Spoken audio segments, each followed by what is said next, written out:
I am not muted. Awesome. Always gotta check that. Yeah, but my slider was pushed all the way to the top, so my microphone may have been a bit loud. Hello, everybody. How you doing? Welcome to the DL's Titans League, Chimera League. Sorry, but it's actually going to be the first match of the third round, and I gotta say, I'm quite hyped up for that.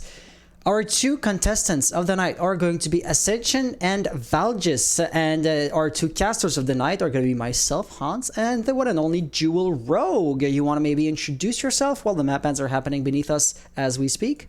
Yes, I hope everybody is having a great night. Sorry it is so late, but what better time to have amazing siege action than late at night? I'm super excited to watch both of these teams in action tonight, as well as cast here with Hans. I think that says it pretty well. And as I say this, the map bans have been all but decided. We're going to be playing on Villa first, then Clubhouse, and if a third map was going to be needed, I'm just gonna say let's hope not because it's late. That would be Oregon. I don't have. Okay, I am like the referee, admin, and everything. I have to remain neutral, right? I will not hope for one team more than the other. I just hope that one team is gonna win in a 2-0 fashion. Yes. So let's create the lobby. So Jewel, you are have yet to join my parsec. You are already in the parsec. Awesome. Yes. That is the beauty of having like the authorization to join in without having to basically ask for login permissions. What are your Uplays? I have to ask it to the players, but I believe I'm going to be able to find them on my own. Ubisoft Connect, because it did change its name recently. Yeah, so Gummy for Ascension. I should have him as a friend. Like I said, right? The players have been there for quite some time. No, I didn't say this actually, because this was just us rehearsing before we went live proper. I want to talk about Ascension a little bit when I invite the players. Yeah. So, as you told me earlier, Oh, Gummy played for no. Mishmash, I I believe. just saw his Oh, logo on Uplay. No, he played for Fire Gaming, which then became, was hmm, it Vendetta? gotcha. He played in an old team, and so he left that team, and I'm gonna let you resume where I kind of cut you off. Yeah. So Gummy is no stranger to this format, to tournaments. From what you were telling me, and he liked it enough to where he wanted to join again and do another tournament. And with somebody with that kind of experience, I'm interested to see how he controls. I'm going to assume his team. I'm not assuming that he's the IGL or anything like that, but you never know. So Yep, so Ascension. So our first map of the day is going to be Villa. I mean, it's written right underneath us, but I still have to make sure everything is set up properly. Ascension is going to be attacking first. Let's put them in the blue team. On top of that, I mean, the UI above us is going to say that Ascension are on the blue team. We've seen both these teams play during the qualifiers, but we have yet to see them play during like the season proper. I mean, for example, I was asking the players, "Hey, you got like your team logos that I can maybe download and that put on a Twitter image, which is going to announce the stream, which I'm going to post once the game launches." And yeah, it looks like I'm just reading chat right here. Go Ascension, and let's get this bread. Val, we have supporters and fans of both teams in the chat, and that's always nice to see, because I mean, just whenever like the chat is too one-sided, it eventually evolves into like people just bashing the disadvantaged team. Which right here, as long as people stay respectful, is, you know, the configuration we like to see the most. Out of the 10 players, 8 are already in the game, so it shouldn't be too long till we jump in. So yeah, is there anything else you want to add? Maybe talk about the maps, for example, right? Like Villa and then like Clubhouse. I feel like these are two slightly different maps in their play styles. I mean, gonna give you like an idea of what I'm thinking about. Clubhouse is hard breach heavy, right? Think about the basement floor. Think about CCTV. If you can't get those hard breach done, it's gonna be pretty hard to funnel into site. Whereas Villa, I mean, yeah, you do want to breach into, for example, aviation room and games room, but other places, such as, for example, like statues and trophies, rely way less on like a thermite being successful. So difference in playstyles being selected by both of these teams and both of their favorite maps. yeah, so like you were just saying that how Villa isn't necessarily hard breach heavy. You don't need to bring a thermite every round, whereas in Clubhouse you probably would want to bring a thermite or Habana or somebody every single round. So I'm interested to see what the teams are going to use instead of that thermite or the Habana or the Ace or even the Maverick in those instances. So, like I said, I'm interested to see how maybe they decide to go for more soft destruction or more rushing and getting ready to end the match and be a little bit more aggressive. But we'll see. They feel it is very tight. I want to say it's very tight cornered. You never know when somebody's going to be right around the corner. Of course, we can say that for every map, but Clubhouse Um, has longer angles, in my opinion. I'm gonna cut you off right there. The players are ready, so as long as you're ready, we'd be ready to jump into that. Yep, I'm All ready right. whenever you are. Well, guys, good luck, have fun, and may the best team win. Without further ado, let's jump right into the game. And here we go. So, Villa. I feel like you should just keep on going or keep on talking about what you were just saying, because you were exactly on point and you were exactly on topic here, right? So hard breach and the kind of play styles that come with this specific map. It's really large, isn't it? There's 3 stairways for every floor, so you know roaming could be very viable. However, it does not seem to be too big of a stable of this map, so I guess it's just me that's going like hypothetically a roamer could have plenty of room to hide in once he got spotted out, but Validus, oh shoot, my bad. Oh shoot, I really did misspell their name. Oh no. because that's also going to be on the Twitter banner. Oh no. Oh, Oh no. no. Oh no. Okay, yeah, that mishap put aside, so Thatcher, Ace, Wamai, the countdown is jumping to 3 to 1 pretty quickly on just about every ban, so it looks like the players know exactly which operators they don't want to see on the board, and it looks like the attackers are really going against, you know, the hard breach type of play style, which kind of feeds exactly into what we were just saying, doesn't it? Exactly. I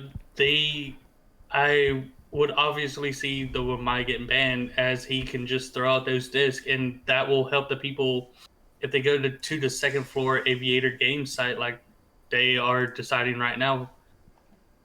If somebody wanted to play on that red stairs near 90 hallway and near the balcony, then just throw a couple of my discs, put out some Jaegers, and that person will all but succeed in staying there unless they get killed right away. Yep. So, right before they actually spawn in, let me just change up the Twitter pic. Validus, that's gonna be better. Attackers need to locate and defuse bombs. And I believe the Twitter image is going to be just about ready to go. So you know what? Let's post it, shall we? Let's give the players some clout. Let's get as many people as we can on the stream, and let's talk about this very first defense. So, I was so distracted. I don't know if you mentioned it already. We're not going to be defending Aviation and Games Room, which would be counterintuitive, a bit unexpected, and I suppose that's kind of the point for Validus to pick that bomb site in particular at the very first opportunity that they get. Yeah, either they want to keep Ascension on their toes, or they just want to go ahead and get it out of the way, go ahead and win it, and you don't have to worry about it again until the half. You know, if you win this one straight, you just have to worry about the other two sites. And not necessarily that this site is a hard site to control and to defend, but it's not the number one site that people will always go to. And so you can see DJ already playing quite aggressive. And oh, J-Man took a lot of damage here. Had he shot at head level, that would already be a 4v5 situation. Wishful thinking, I know, but just underlining how dangerous and how lucky J-Man is to still be alive. Bludio is not going to be having that kind of luck, as Neo Lazarus puts him down in a really, really short amount of time, leaving us with DJ. Last player, active roamer, should I say, on the board. And I mean, he is going to be overwhelmed, outnumbered, and everything, basically facing the full brunt of Ascension's push. So it comes to no surprise to see him funnel out of there and basically play for time, trying to stay alive. Better this than just sticking to your guns and dying in vain, basically, as keeping control over the study area is, in you know, long term, not going to be too beneficial to the defenders. Yep, and as you were saying, Bludio just got a little bit too aggressive with Neo on that window there. He kind of knew that Neo was there, but Neo just had a better angle and just took him out in that moment. As all of the attackers are trying to slowly take side, as J-Man takes down DJ, as Mozzie tries to rotate and try and get a couple quick picks off the stairs. Yeah, and all in all, I mean, a gunfight could go both ways, so I'm not exactly blaming Validus for being down two people, but it's the speed at which the players are dying off. I mean, with over a minute on the clock, 5 to 3 man advantage, Ascension will have plenty of time and utility and manpower and just about any other kind of asset you want to name to their team's name to basically execute that push. As I say this now, with 2v5 situation, is it going to be a flawless round? If so, that's going to be off to an excellent start, but Aztec here could maybe even get a cheeky double kill with the natural cell. That's not going to happen. Barry, last one alive, barely not getting the kill, and that is indeed going to be a flawless round. And really, Ascension just had control because Validus just got, as we see multiple times, they just got too aggressive way too early for no reason at all. Yeah. Like you said, there was about a minute 10 left on the clock, and you see the Malusi trying to peek an angle they shouldn't be. Like, just stay on site and let them come to you. They still have to push site. Even with a minute 10 left, they still have to get there. But if you're giving up that opportunity in the bathroom, then it's just easy pickings from then on out, and you're leaving your teammate all by himself for no reason. I want to add another detail or undercurrent to this match. This match, even though the previous one was not casted, is actually a rematch. So I remember at the very first round of the tournaments, both these teams played against each other, and they both eventually got kicked into the losers bracket. And so this really, there's some history behind those two teams. I find it, you know, in retrospect, so unfortunate that we couldn't cast the first match, because I mean, we'd have a better picture or a better idea of exactly what kind of dynamic these two teams have. But also, it just adds to the fact that they have a VOD to go off of to basically counter strat and figure out how their teammates or their opponents play, because they did that once before. And once again, it is so unfortunate that we're missing basically half the picture here. So if we were to look at this one match, you know, at an individual scope, exactly like you said, they're being too aggressive, Validus here, a bit too aggressive into holding a lot of map control. That is not inherently a problem. Having Pluto here is a good thing, actually, if you want to like play the map, eat up drones, eat up flash grenades, and then fall back before you die. But that's the thing, it's the fall back before you die part that's unfortunately a failure too quickly, too often, and that is the true crux of the defense here. And it looks like he's going to try and do it again, but he's learning his lesson and just going to just rotate away, and he learned his lesson pretty much, and he's going to learn to fight another day, and so hopefully he won't be caught in the crossfire like he was last time.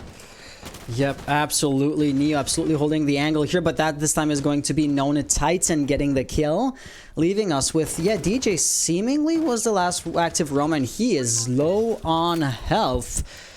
He's back on site though, which is already better than the last time than before.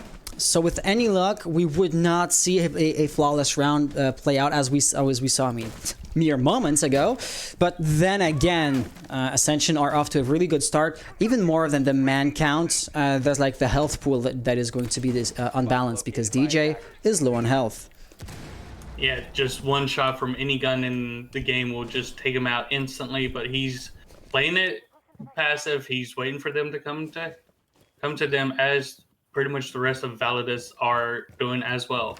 As Ascension is just slowly taking their time, droning out the situation, seeing where the other members, as I'm not exactly sure how to say that name, Aztec? Yeah, I think it's Aztec. Aztec gets taken down in a early 4v4 with a minute left, and it's going to be slowly but surely as Ascension tries to take side. Oh no. Oh no, the drone was a perfect distraction.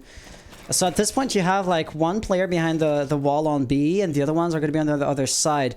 Actually, that silhouette seems a bit more to the right. Not sure exactly who that is. It's Aztec, and he's not even looking at the right angle, so... I mean, we have the X-ray vision, right? He's trying to hold on to Master's bedroom, but nobody's there. So, oh, Barry and DJ actually like putting in the work, but they're gonna fall down. With any luck, at this point, Aztec's gonna be able to turn around because he's basically pinned in the bathroom.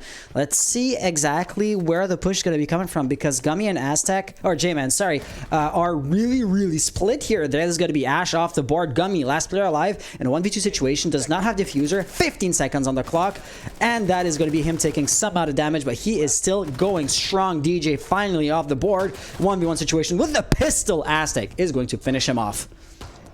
And that was actually very close for Aztec and DJ there at the low bit, as Gummy turned around, got the quick kill on DJ, and then almost got the kill off of Aztec as well. And there was probably about 6 seconds left as the round was ending, so he had to go for kills. He could not go for plant, as he also did not have diffuser. So I was kind of worried for Validus near the beginning, as Pluto got killed early on, and it came a very quickly 5v4 situation. And then the Mozzie was down to just single-digit healths, but they finally were able to just calm down, say we're going to hold our ankles, we're going to work together, and win this round. And that's exactly what they did. Yep, indeed, indeed. The interesting thing I wanted also to point out was that Validus, they went at the very same bomb site of statues and trophies, had kind of a little blank there. Of course, that kind of gave Ascension the upper hand because they knew what they were up against, as they had already done that, right? But then again, I suppose Validus did improve on their formula, and that is why everything worked out perfectly. But not every team is going to do that. Some teams will rotate regardless of if they win or they lose, basically to put the enemy in a spin, right? Because once again, I mean, Ascension, they went off against the very same attack as the very same defense as they saw in the very first round. But with that being said, you could also see that Mozzie was still playing the map, so he was still in the other side. That time around, it is going to be around the Master's bedroom area because the bomb site proper is elsewhere. But the generic playstyle is going to be the very, very same. I see only one silhouette though. Like, DJ is obviously there. But is there anybody else? Yes, there's anybody. Oh, that's going to be Pludio. So Pludio right here, all getting cut down immediately as we jump to his POV. J-Man with an early pick. So that seems to be his specialty, doesn't it? I mean, he's already up 3-0. As you know, considering that we're only the third round in, that's a pretty decent ratio, I'd say. Yeah, definitely. And Plutio's just having a rough night, as he is now the complete opposite. And he is now 0-3, I'm sorry. And it's just, he's unfortunately getting cut down super early. He got cut down about 50 seconds into the round, as he's supposed to be deterring the attackers from getting to site as quickly or as long as possible. And now it's the 4v3 situation as they get the refrag right there. And so the defense is down to Pludio and Aztec, which is not too terrible, as Jaeger and Malusi's already put down their devices as say getting rid of the smoke early on, or the Maestro. Yeah, you still got your Plant Denial, definitely. So that's like the best operators to have later in the round. J-Man here being in the red hallway, he seemed to be looking for DJ, because DJ of course was still roaming while Gummy is able to hard breach. So definitely you can sense that the push is going to be coming in, and that's going to be a kill either way. J-Man is going to be the one that comes out on top here, thus even furthering the divide between the two teams. Now a 4v2 situation. That's a 2-to-1 net advantage. Barry and Jason, last two players alive. Jason here holding a narrow angle. Oh, but he dies. I was going to say he's going to be hard to spot, right? Because he's basically in the debris, but no, it was at the end of the day still a soft wall, and Ascension is going to win the round. Yes, and what was probably the major round winning moment was when DJ got cut down on trying to rotate up the stairs from J-Man. I believe he was playing the Ash. And I believe that was the round deciding victory for Ascension, as if the Mozzie could have got that kill on the Ash on the second floor, he could probably picked up another one, or at least waste more time as they would worry. I'm sorry, I'm losing my words as well. They would have to worry about, where's Mozzie? Where did he go? Is he going to rotate towards us? Is he going to try to rotate around and try and pick somebody else off? So for me, that was the more round deciding victory, more round deciding gunfight, I guess I should say. Sorry about that, slight controlling issues. I didn't mention this, but I'm also showing somebody here next to me how to run cameras, how to run cams, because that is going to be useful. Not every caster has the capabilities of running cams. And with any luck, that's going to make our production workflow easier by having, you know, more people working on the project. But in the meantime, we have to show a few people how it works. So, with that being said, there is going to be another defense here of the area, the same bomb sites. You're right, DJ. I mean, it's always the same thing, right? DJ Two Toes could have never actually pushed into like the entire roam. That was J-Man on the red stairs. Remember last round? And he had a nitro cell. He could just have stuck it under the to the ceiling and gotten a kill this way. The evil eye cameras were somewhat unlikely to get destroyed because it's a bulletproof cam, right? And even then, generic game sense can also help out if Ash and Zofia were to be able to take those out.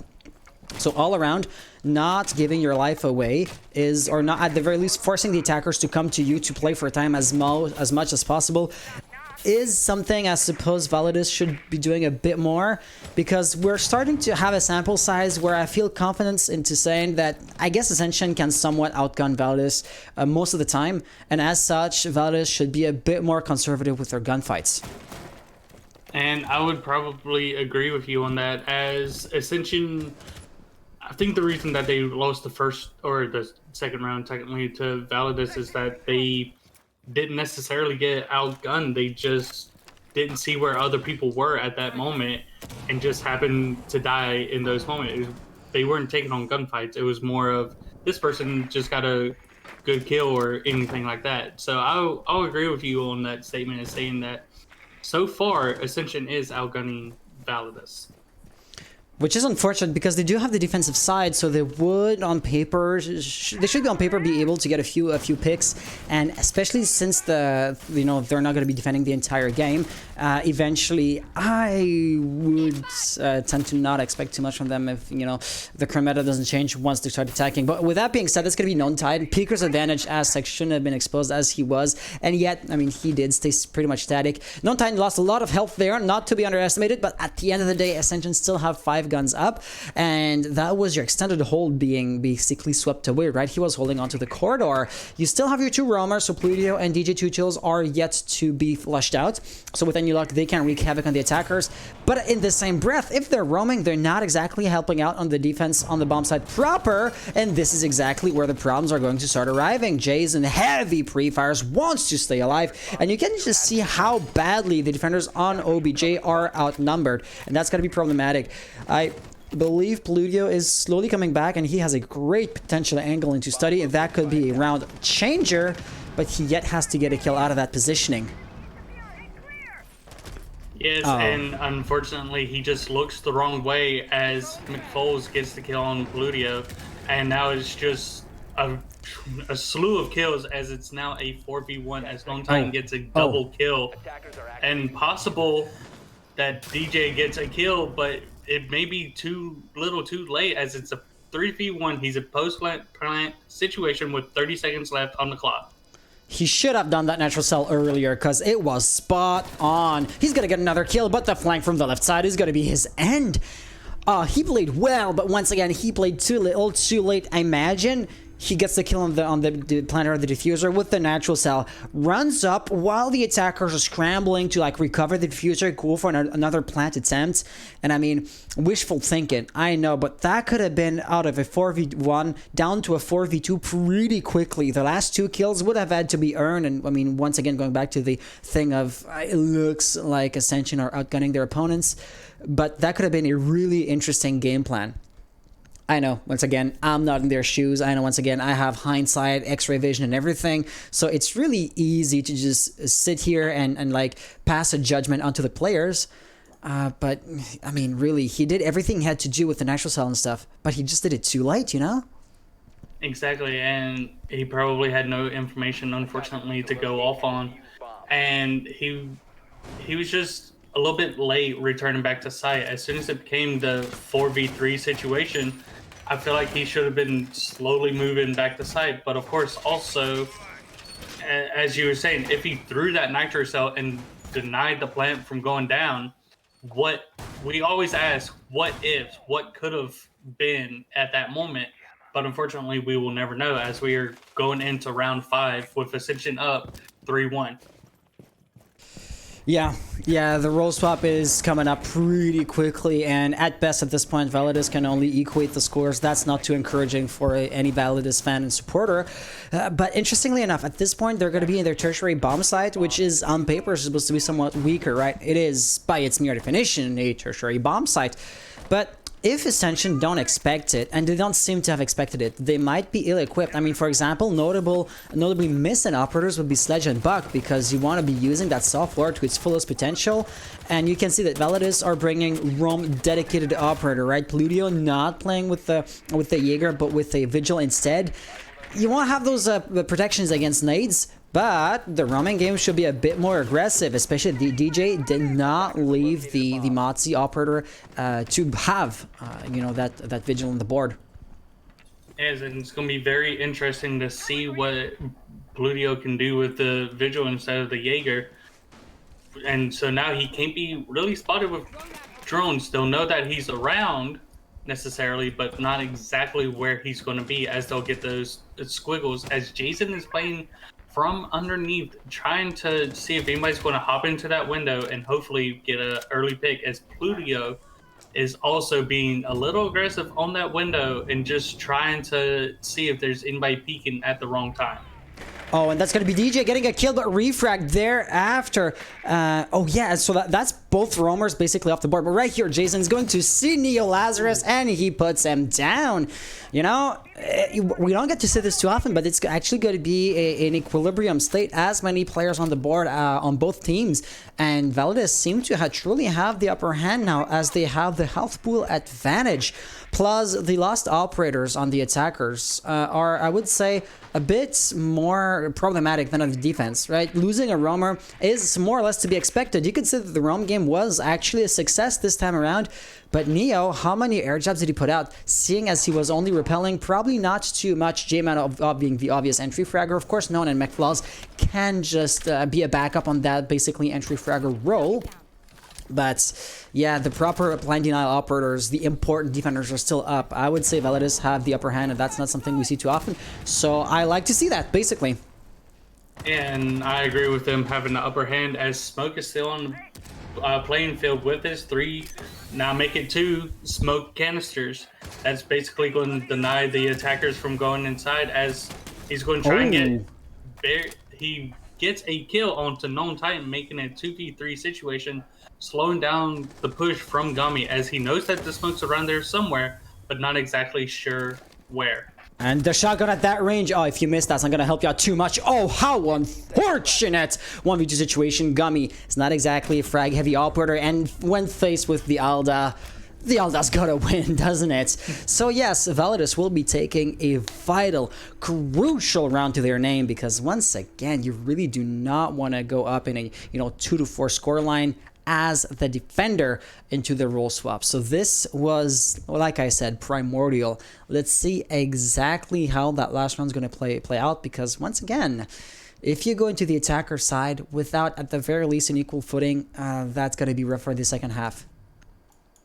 And I don't want to make assumptions here or anything, as they are going back to Aviator Games, which has not necessarily been the best site. I don't believe they've even won it yet. They didn't. They won twice. They didn't. You're correct. Yeah. So maybe third time's the charm here, and they'll go into the split as a 3-3. But Validus is going to have to change some aspects in this situation, as they need to keep the roamers alive just a little bit longer. Pluto needs not to single anybody out. I really hate to do that, but he needs to stay alive 10 to 15 seconds, even 30 seconds longer if he can. And that's going to really help Validus take this round and make it a 3-3 even split.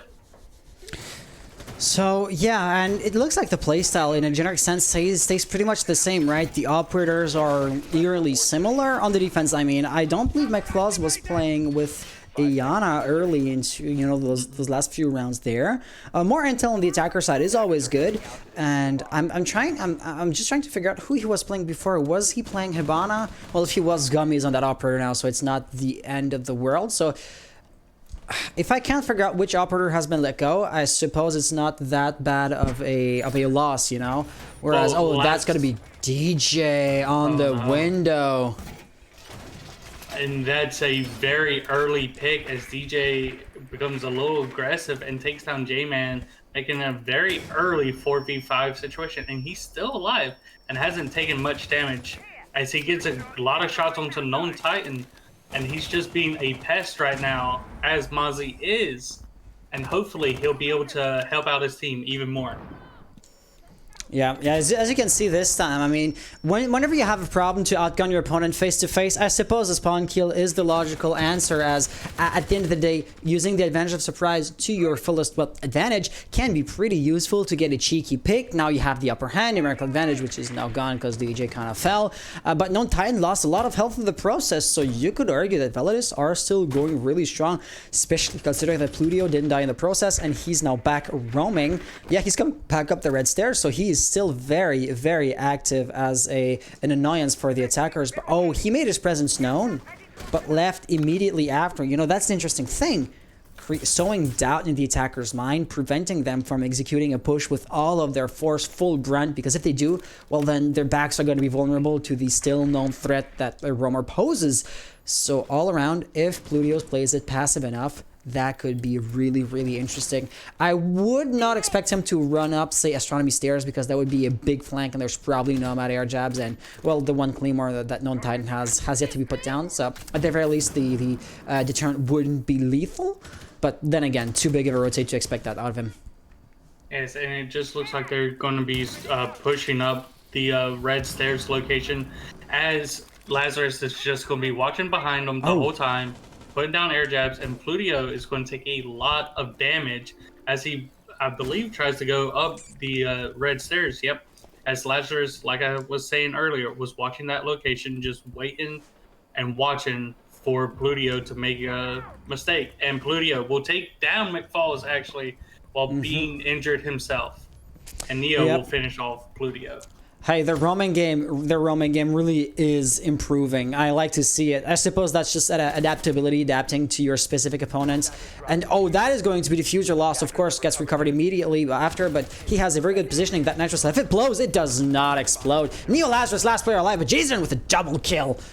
That's exactly what you want to see, right? The Alda was just being played to its fullest potential. It's supposed to be anchoring. It's a heavy gun, so you have to be already aiming down sight. You're not like a nimble, swift roamer, Bandit with an MP7, you know, or Matsu with a P10 Roni. And yeah, anchoring down, heavy hitting gun. Yeah, you love to see it. With the 81 or 84 bullets, you don't have to worry about reloading anytime. Oh yeah, you can just chain them up. Yep, just hold down the fire button and just keep on going. And we don't really see, actually we do see a good bit of changes as we see a Pulse being brought in, and now also Valkyrie on the defender side. And I'm surprised Valorous did not bring a Valkyrie for more intel gathering compared to what Ascension is going to right now. But you know what? That's always the interesting thing. You can compare and contrast both teams' defenses, as of course, obviously, they're going to have different play styles. And then the team that's the most successful, you could say that way of defending any given bomb site is the superior one, because, you know, the empirical results back that assumption up. And then the team that lost, you could say, hey, you should maybe match your playstyle more like your opponents if you want to improve your gameplay. I mean, that's the whole point of doing like a VOD review afterwards, right? But all around, you are absolutely right. Intel is going to be pretty prevalent. Gummy, I don't have to explain you how and why. Known Titan with a Valkyrie, that's pretty self-explanatory as well. McFlaws, the Banshees, even though they're first and foremost a deterrent, they make a lot of noise only when somebody's nearby, and since of course you know where the Valkyries, where the Banshees, have been placed down, well, you know where the attackers are once those devices go off. So that also does feed into the role of like intel gathering gadgets, even though if it's just a secondary function of the thing. Yes, and also with the Pulse, he's going to be able to see through the walls and either play downstairs like he is right now with his smoke player, or actually I believe Side is downstairs. I thought it was second floor. I am sorry about that. But Pulse can see through the walls and give kind of accurate call-outs to where the attackers are at any given time, or at least tell them a roundabout way. So interestingly enough, I mean, you can see that Ascension are roaming in a very similar style to what Validus were doing, except they don't have a Motzi, and Gummy was underneath, so Wait, is J-Man like the only one on the top floor? So far, that would seem to be the case. Like, I don't see any other like blue silhouette through the wall here. Oh, McFlaw's with him. Okay, that's on me. That's on me. Yeah, so two roamers, the typical configuration. That's exactly the same operators as before, but minimal changes. Oh, the shotgun here. If Neo just keeps the angle, but he uses the cams. Oh no, that's not an opening for a Validus if they know it or not. Oh, the nitro cell is going to pay off though. And Barry also lost a lot of health. The very much pre-placed nitro cell, and as Barry doesn't seem too concerned about, he took almost half of his health, and one of his teammates has died in that situation, and it just seems 4v3 situation as J-Man didn't know that Jason was there, and quickly the DJ gets the refract. Looks like Barry will be able to hack into the defender's camera's network, but there's going to be another. That one wasn't pre-placed. He takes a lot of damage. A typical gun is going to finish off the work, thus giving Ascension the upper hand. It could still be brought back up to a 3v3 situation. Barry definitely is not an immediate threat. As I say this though, he dies, so I guess that's on me.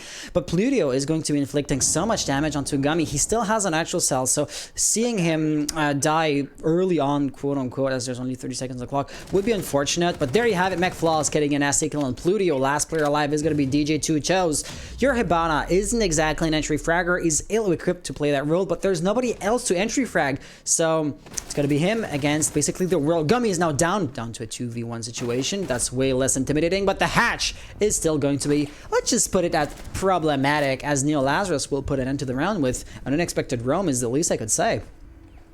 Yep, and it just seemed that Ascension just, I don't want to say that they did the roam better, but they also knew more. If any of what I just said made sense, Ascension just knew when to blow C4s. They had information from the Valkyrie. They knew the locations of the attackers from the Pulse, and it was just a sit and wait and not be overly aggressive with the with their attacks. When they blew the C4, you know, yes, Dokkaebi didn't go get down, but the Sophia did die of Aztec. So you're still dealing damage, but you are still also taking out an operator at the same time. Yeah, absolutely. And I mean, the easiest way to deny those pre-placed C4s really is to use an IQ or to not be walking on a destructible floor. Not walking on a destructible floor is just not going to happen. The good news is this time the bomb site isn't going to be on the first floor. I mean, Ascension 1 and Kitchen, they would never go into reading. So it is already way less likely, but you could still have, you know, a roamer around the kitchen area because it is a typical entry point to see the attackers vault through, say, the bedroom windows, and you know, an actual slot could be pre-placed there. There's a Valkyrie at play after all, but furthermore, an IQ could be really interesting. Validus didn't bring one to the table. That's totally fine by me. I mean, on the principle of it, you don't have to drastically adapt your playstyle only because you lost the one round. But if that becomes a recurring trend, I would be interesting to say how quick and how drastically they're going to adapt their playstyle to react to their opponents. Yes, and one thing that I'm actually surprised is Gummy is playing the Goyo instead of and nobody else is bringing the smoke. Goyo, I don't want to say has the same effect as a smoke, as he can just put down the shields, but he gets peek over him, as we see. Gummy just pop up, take down Polio, and now it is a easy 5v4 situation with 2 minutes still left. I mean, a generic shield, be it a Vulcan one or a regular one, is just a poor man's mirror window, you know? And there you go, McFlaws with another kill. Aztec, did that one blow? Probably not, because Gummy didn't lose any health. He would have lost some amount of health there. So, you know, using the mirror, the shield as a mirror window is quite useful. And Gummy, unlike any other regular shield, has 2 of those shields. That's the big problem, though. The shield can blow if a Zofia gets to it, or if a DJ2 Toes just, I want to say, cuts off your rotation. That absolutely works as well. And, you know, in the same breath, I am not sure how I feel about Goyo losing the shield proper. I don't know if you saw the year 6 reveal, but he's basically just going to keep the explosive canister, but the shield, like, functionality of the gadget's going to disappear. That's disappointing in my mind. there's a lot of changes that are happening Ooh. as Jason just gets, I Oh. believe, just a couple of shots through a barricade, taking down J-Man, and that's very, very lucky. As now it is even grounds 3v3 situation with about a minute left on the board. And known Titan is going to be sitting there on site pretty much, I believe, by himself. Neo Lazarus is nearby. They're all around, basically. Neo is in astronomy. McFlaws was at the top of the red stairs. Known, as we said, is on OBG directly. And, you know, you have to have this peripheral, I want to say guard, to make sure that nobody just sneaks up on you, like exactly Neo Lazarus is doing right now. But in the same breath, you're totally right. If TJ was to, for example, breach the wall directly into OBJ, and if they were to funnel from that one direct entry point, well, then having, you know, your peripheral entry points covered would be useless. I mean, the defenders would react to that, of course, but that is going to be known Titan. Maestro off the board, plant denial, heavy hitting operator, 3 armored player off the board. Jason with a double kill. Now, Neo, last player alive, does not have the natural cell left. He has a shotgun, close quarters, he's going to be a beast, but Aztec takes him down before he makes it too close. Yes, and that was really good as Aztec brought it back. He could have easily, or they both could have easily lost that, as I believe the Nomad knew about where the player was in astronomy and knew about where the player was around red stairs. But unfortunately, it was a little bit too late as time was winding down. So Jason either had to go for the kills or he had to go for the plant, and both of those were very, very tough for him at that moment. Indeed, indeed. So, one thing I kind of like here is that you have like the 4-2-4 split, or the 4-2-4 scoreline. Why am I mentioning this? Well, near the beginning of the match, we did mention that, oh, well, it did look as if Validus were having trouble fending off the attacks, and they were on the defensive side. They were supposed to have basically an easier time, and yet it was a 3-1 for the attackers. And so now that they're attacking, I earlier on wouldn't have expected them on the harder side to keep the scores tied, and yet they're doing just that. So did they just need to warm up, or did they just need to figure out how their opponents tick? In either case, the game is warming up and the match is just becoming so much more interesting. Yes, it is, and just as you said, this is way more interesting as a 4-4 split as we're going into this. And I just looked over to see who chose what operator, and I'm really excited to see a clash on the field. Even though I thoroughly dislike playing against a clash, and I hate it every single time, I'm very interested to see what Gummy can do in this situation with the clash. I'm sorry. However, looking at Validus' positioning, it looks like Gummy is just going to be utterly useless. Is this a rush? Especially if it's a rush, he's not going to have time to react to that. But no, McFlaws with the double. What? The kill feed is just lighting up. And that's going to be Ascension shutting them down extremely hard. Yeah, Gummy had time to come back here.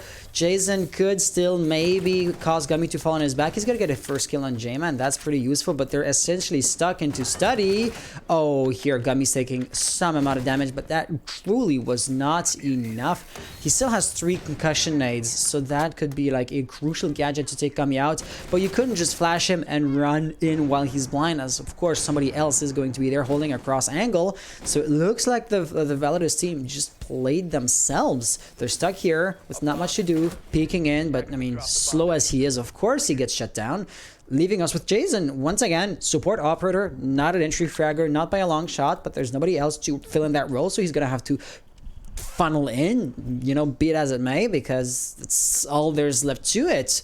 So yeah, Unknown Titan's gonna have to be pre-fired hard because the shotgun at that range is going to be an absolute terror.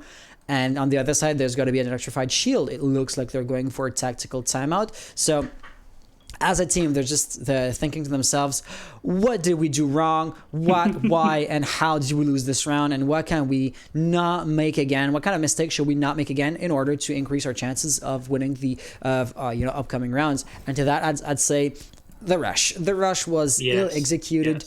Because there's a way, but the thing is, it was really, really unilateral. Was anybody watching the main stairs? I believe somebody was on main stairs, but then again, that somebody did get 3 kills into study. So if you sound a player running up the main stairs, maybe somebody's gonna die, but at the end of the day, the defender gets pinched. Somebody could also have been on, say, 90's window, and I don't mean like sitting on 90's window. If you're in a rush, come in immediately, but still, while leveraging multiple angles to pinch the defenders as much as possible. Having somebody run into 90, holding the 90 hallway, could have been really useful to deny any kind of reinforcements from OBJ into the top of main stairs, and then study, basically, you know, that kind of play style. At the end of the day, at this point, it's a moot point, right? Trophy, stature, room is going to be the next go-to for the defense, as of course their victory was extremely simple. Yes, and I'm not 100% sure, as you were saying, what the attackers were thinking about rushing. They all seemed just to agree and go ahead and rush in and see what we can do, and it was very quickly went downhill, as within 10-15 seconds, all but 2 of them were dead. And it seems that, I don't know if necessarily that the attackers just didn't have the right information, or there was a miscommunication, as they thought maybe they weren't watching as much as they thought they did, and they were like, we can rush, we can take site very easily, and that was unfortunately the case. And so I'm not exactly sure what they were thinking. I would love to hear their comms during all of that. But as we are going into round 10, I'm interested to see if maybe they try and slow it down, or if they're going to just try and rush again. I mean, the one round on attack that they won was a typical slow and methodical round where they were able to just dwindle down their defenders' numbers. And, you know, at the end of the day, they basically outgunned their opponents by being methodical about it, because as we saw during the earlier rounds and during the very last round in particular, in a face-to-face engagement, Ascension tend to outgun Validus, so they really have to double down on the brains aspect of the game. Yes, and it just seems that DJ is actually going to get a kill on McFoles, making it, and Aztec gets a kill on a Gummy, making it a 3v5 situation, to where it seems like they're kind of rushing, but also not really rushing at the same time.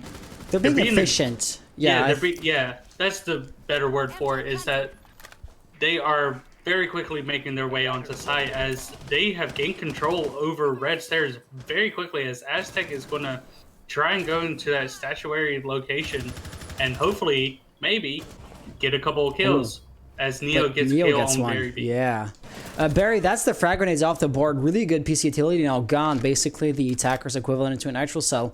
I feel like I'm delving too much into details here.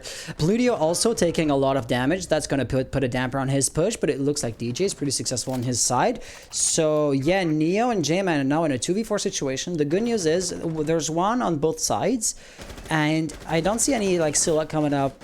Astronomy, it might just be a matter of time, or I might just be blind, but in a sense that means that they both have only the one angle to watch. Jason's gonna get one, and Jamin, the last player alive, falls under Aztec's fire, and that is gonna be round for Validus. Yeah, being methodical really is what they needed. Yes, and it really is, and they hurried, but they also took their time. They didn't just immediately go into site and say, hey, we're here to try and take it over. And Validus, they brought back the previous round, but now it's tied to where if they didn't do the rush in the round before that one, they could even be at match point right now, as we're going into 5-5, round number 11. Mm-hmm. And so they are on Ascension on defense is going to go down to the dining room kitchen area, where they, I believe, won the first round on their defense. Let me just check my notes, but I believe you're correct. Yes, they went kitchen at the very first opportunity, which is something you don't see too often, right? Going to a tertiary site to throw your opponents off guard, because I highly doubt this is their true and like literal preferred bomb site. It probably is like a bluff of some sorts. And just like I was gonna say, it worked on Ascension when Validus went there back when they were defending. This time Validus seemingly aren't caught that off guard, because the sledge is still got to be part of the composition. Ergo, I mean, the defenders, it's a given that they get, the roamers, sorry, it's a given that they get flushed out eventually, and at that point Sledge can just make a number on the floor. Ascension will thus really have a challenge to get Barry off the board before, I mean, I suppose it's going to be like Non-Titan and McFlaws are going to be roaming. So those two players really have to get the kill on the sledge before they die. Bomb diffuser has been dropped. Attackers Yes, and I mean, they probably just went to kitchen just to say, you know what, we gotta go here anyway. Oh, Let's get it out. Oh, And are that's we seeing another rush. Another rush? Yeah, Mute is still planting a jammer. He gets killed off. J-Man is going to get a kill from above, I want to say. Nitro Cell, that's just mayhem ensuing. The flick shot not going off. This time, it looks like the rushing strat is paying off, but in the same breath, attackers are falling just as quickly as the defenders are. Pluto, if he wants to plant, is going to leave DJ in a 1v2 situation artificially created, as he has to cover his teammates. And I mean, there's more than only one angle at which the defenders can come in from, and that's exactly how DJ falls. Pluto, though, is a great fragger. I mean, he's playing a frag-heavy operator, and as such, I wouldn't put it past him to pull this off. The Nitro Cell isn't going to go off. That's nicely done. Now, J-Man, last player alive, basically the two top fraggers out of both teams' operators are going off against each other. He's going to see J-Man hitting a few shots up, but not finish him off. J-Man now sees the diffuser, but it's just out of reach, as diffusing it would be a suicide mission. He really, really has to get the kill first. Oh no. Yep, and it just sees that he was trying to bait him as much as possible, and now they're and unfortunately It's time. Way too late, as J-Man gets the kill, but unfortunately does not win the round. You know, that's always the interesting thing. My question always is going to be, had he stuck to the defuse the very first time around, could he have pulled it off? Because of course, when the timer runs down to like 15 seconds, you know he's gonna bait it out, because you know, I mean, he's running out of time. But you kind of expect it from the defender to bait it out and to try to force you out of cover by fake diffusing the first few times before. So maybe it's just me who's like always going, screw it, I'm sticking it just because. And sometimes it works, sometimes it doesn't. And I just wonder if that time would have been one of those where you could actually have pulled it off, you know? And again, we always play the games of what if. Oh, yeah. And in that situation, would have I tried to stick the plant or stick to the fuse?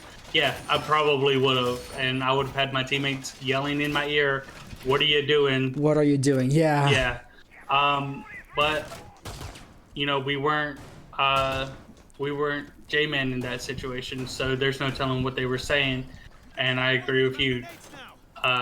They knew he was going to keep on pulling off the plant as many times as possible. But Pluto, he did what he needed to do. He needed to stay alive just long enough so J-Man could not get the defuse off. Mm-hmm. Yeah, that really is basically the name of the game. Baiting it out, annoying them, and forcing them out of cover, and the attackers just don't want to bait until the time is up. So, yeah, I mean, once the diffuser is planted, except if the defense really does, except if the attackers are making major mistakes, it should be game over. I believe, statistically speaking, it's like once the diffuser is planted, 80% of the time, the attackers are going to win the round. Yep, and they did really well in that situation as they rushed like they did last time, and maybe going to try it again. Obviously not coming from the balcony this time, but going to try to quickly go up those red stairs and see if they can catch the defenders off guard like they did last time. Looks like there's a silhouette prone in the main stairs, and that shotgun could be dangerous. The verticality here that Ascension's pulling off is pretty interesting. You can see just how much Validus hesitates because of the volume of like floor that's been blown up, and that you can then use on vertically onto the attackers, and that really does slow them down.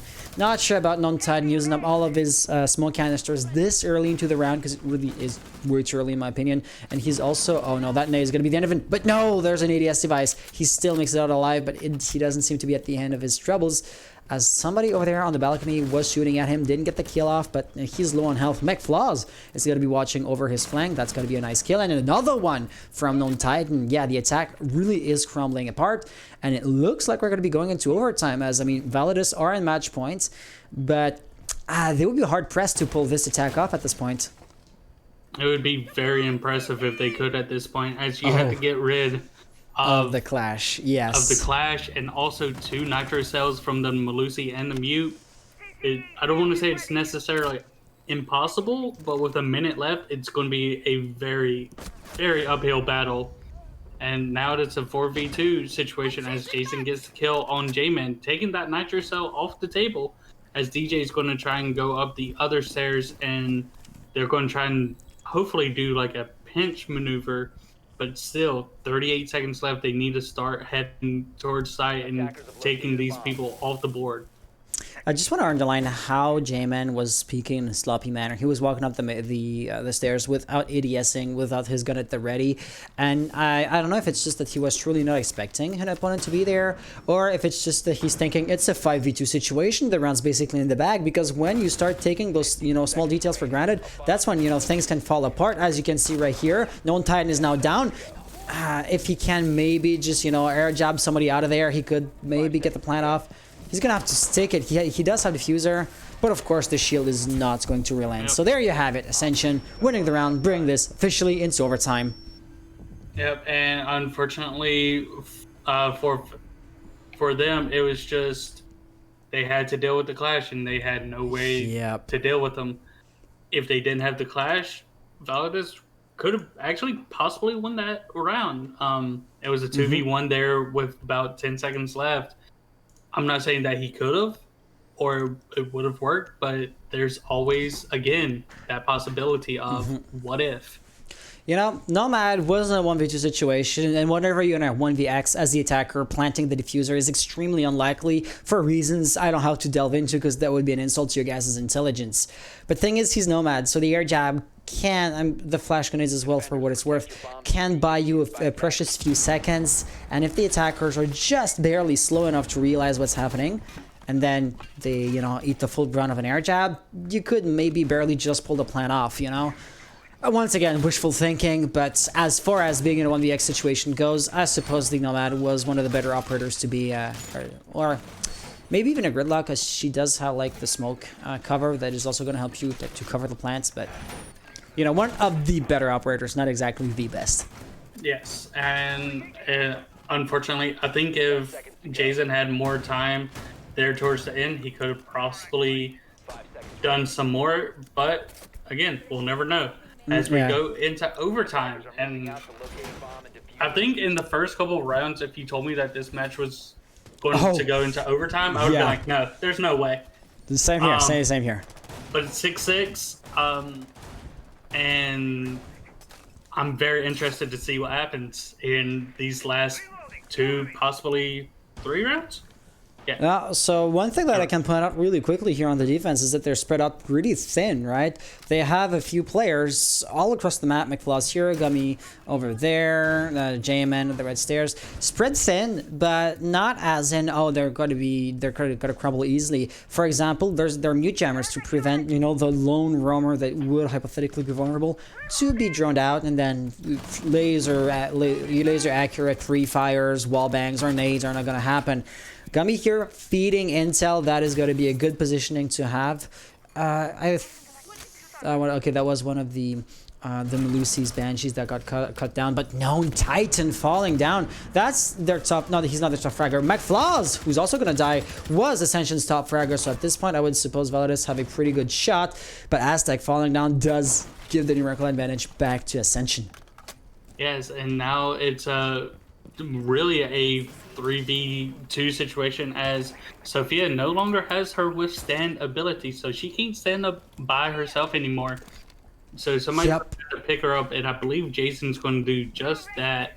But Aztec is down to about 20 health, and just a couple bullets from any gun, if he's caught off guard, will kill him, and it will be back down to the 3v2 situation. Yeah, he's going to be really easy to flush out, like you said. And things aren't going too great. He is actually going to die to the electricity. That's one of the worst ways to go in my mind. That and an evil eye. Yeah, like I said before, I really hate going up against Clash. She makes me mad every single time I go against her.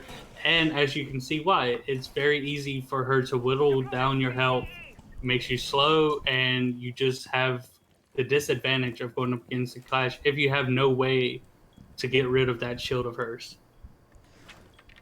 Yeah, Jason has launched all of his air jabs. They still have a few concussion nades. That's good if you want to, like, flank Gummy while he's blinded, but I mean, he still has a generic game sense, right? He's gonna, have his back to a wall when flash, but right there, Neo Lazarus crawling on the floor.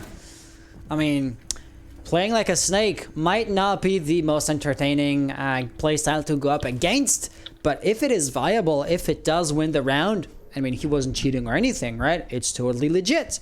You know, people do like to I want to say, complain about quote-unquote toxic gameplays, but hey, if, say, being prone beneath a window wins rounds, you just had to drone out better, and that's exactly what was the thing here, right? He was so exposed, so open to a pre-fire, that anybody that knew he was there was going to take it, and yet they were just unaware of his presence. I agree with that statement 100%. You know, every now and then you see people making comments, and when you play the game online, it's like, oh, stop camping. It's like, have you ever played Rainbow Six Siege before? You ever used a drone before? Yeah, like, I am the anchor. I'm supposed to stay on site. Like, that's what I do. I hold an angle for the whole match and don't move. But yeah, let's go on another topic, because we're gonna make half of the chat mad if we stay on that train of thought. So yes, now that this is overtime, the rules swap at every round. So of course we're back exactly where we were, but now Validus are defending. So let's see exactly once again what the differences are between those two teams. The notable one would be Clash not being present. You know, DJ, generally speaking, it's going to be pretty much the same. You know, Jaeger, Smoke, Aztec isn't playing mute if you want to have like the one-to-one operator loadout, and then DJ is going to be roaming more aggressively than what was possible with the Clash. So I suppose mobility in, you know, a generic sense would be the great difference between Ascension and Validus. Remember how we were saying they were a bit too aggressive and they toned the aggressivity down a few rounds in? Let's see if they remember that, because of course they haven't defended in, at this point, 7 rounds. So yes, that would be the one factor that could actually have an impact on the entire game, because if they lose this here, well, they lost the map. Exactly, and I really want to see them just to slow down. Remember that the rounds you won on defense, where you let them come to you, where your roamers were alive, still a minute and a half in, and you had control over everything. You don't have to be aggressive like you were on attack. You could argue that them being so aggressive on attack cost them 1, maybe even 2 rounds, and that this map should have already been done by now. But Validus, they're still alive. They've wasted a minute off the map, as Plutio and DJ Tuchos are still alive. But Barry is getting some struggles on the red stairs, as they are just trying to slowly make... What was that, verticality? I believe so, but J-Man's not dead yet. But no, he could get revived. Yep, definitely. But I mean, if I was the attackers, I would not want to run through the exact angle where he could just got murdered from. Looks like DJ's actually, you know, on a roam game. Being slow and passive was exactly what we said is what Validus needs. But in the same breath, if you're too slow, well, then you're letting the opportunity slip away, which I feel is what's happening right now. Oh, there's an air jab that we can barely hear but not see. That's why he's not running too aggressively after the attackers. And therefore, he's basically relenting, thus giving Ascension the latitude to, say, open up the wall with a thermite. At this point, I gotta say, Validus are feeling the pressure, but they still have a mighty Maestro on the board. Let's see how that's gonna play out. And right now, unfortunately, I was going to speak a little bit too soon. Aztec goes down. They are still defending, so they still, in my opinion, have the upper hand, as the attackers have to come to them. As Jason gets a kill, a double kill, and Gnome Titan is getting a double kill on his own, making it a 2v3 situation. As I was saying, Plutio gets a double kill. Oh my gosh. They are getting kills quicker than I can talk about the kills that they are getting. And Jason will get the kill, the round win, and we are going to overtime match point. Yes. Oh my gosh. It couldn't get better. It could not get better. But this next round is going to be the very, very last. So you know what? Okay, as casters, we're of course taking notes here and there. Those are games defense won by Validus, by the way. And so the interesting thing is you can use like both pen and paper or like online programs such as like MapBan. And a thing that pen and paper can't do is automatically create strats. The attackers have won 57% of the rounds. So if I was to use historical data here, I would say that Validus have the upper hand because merely they're attacking. But in the same breath, I mean, Ascension Validus have literally a 50-50 split as far as round one are concerned because, well, they do have the same number of rounds. And we are going to be actually in hunting. So if I look at trophy room, I can't get like trophy room attacker win-loss ratios. The program doesn't go that deep. That's unfortunate. That is unfortunate. Okay, yeah, I did get enough of the mic here. Is there anything you want to add on to that? You were saying that Validus, they have a 57% chance of winning, but if we have seen them do what they do in the past, and that's get too aggressive, it's going to be unfortunate for them, and they will lose this round. But you never know what could happen. Definitely. Anything's possible. Ascension didn't bring the notorious clash, the pesky clash that is Validus, I believe, Kryptonite at this point. So I'm very interested to see if we're even going to see a heavy roam game from Ascension, or if they just want to play it safe and say it's overtime match point. We've got to win this. If we lose this, we lose the whole match, and we don't want to do this. So, if I remember correctly, I don't think that Clash was being played by Ascension when they were on statues. I think that's the reason where she's not on play right now. But she would make a great roamer. I mean, exactly where the other guys are roaming right now is where she was last time and where she was, well, most effective. But J-Man and McFlaws are holding a very unusual angle because the attackers, I mean, they're funneling in. Oh, but that's going to work out flawlessly. Oh no, Barry just being murdered while he's vaulting through, and that's actually defusers are lost. Because I was gonna say, well, if you're not holding the top of the red stairs, basically the attacker can funnel in through study. But I guess that's just to create a false sense of security, and the jaws of the trap got shot pretty quickly there. Pluto and DJ, last one player alive, should I say. DJ with the Hibana. Oh, flawless round. That's one of the best ways to end a round, to end a map for Ascension, but one of the worst ones to lose for Validus, if I can put it that way. Yes, that's very unfortunate for Validus, as they lost overtime match point, going 15 rounds only to come up short. Very unfortunate on it. Very unfortunate. Kind of stuttered there for a second. But it was a very, very great map as McFoles drops 17 kills. Almost everybody on Ascension going double-digit kills, except for one person, and that is Gummy, as he is 2 kills off, which is amazing. Yeah, so Ascension taking the first map, pretty strong performances there. It was really close though, so I mean, looking into that second map, I will go as far as to say literally anything is possible. Plus, this was Ascension's map. So, oh, the player's just asking me a question. No, just let your mouse running. This way you don't have to like submit 3 files or 2 files depending on the amount of maps that we're going to be playing at the end of the match. It's going to be easier this way. And I believe the players were already ready. Oh shoot! Sorry for the mic quality. I suppose the game is pulling off the webcam mic and still pulling like on that mic. Yeah, of course. Do take like 2 minutes to get something to eat. I'm gonna need 2 minutes to like just prepare the next match either way. So while I work the mouse, when I like just break down and analyze the map we just saw, or the match we just saw, because that was pretty interesting after all, right? The end result was exactly not what we were expecting when we were looking at the early rounds over there. Exactly, and like I said, as it went into overtime match point, if you would have asked me around round 4 or 5, if I would have thought that it would have gone overtime match point, I would have said no. Ascension, and I don't want to pick favorites here. Ascension was winning their gunfights against the other team, and Ascension, when they got the kills, they were just straight up outgunning them. But when Valorous was getting the kills, it wasn't necessarily that they were winning the gunfight. It was just that they were catching Ascension off guard on not necessarily flanks, but more crossfires. When Valorous decided to, hey, let's rush, that was a bad idea because they were losing the gunfights to Ascension.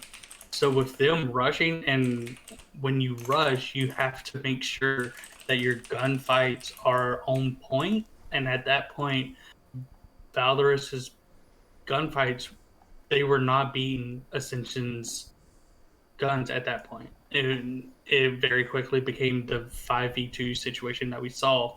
So, again, I've said this many times, we always play the games of what if? What if Valorous didn't, necessarily rush that one round and they played it out methodically and they won that round?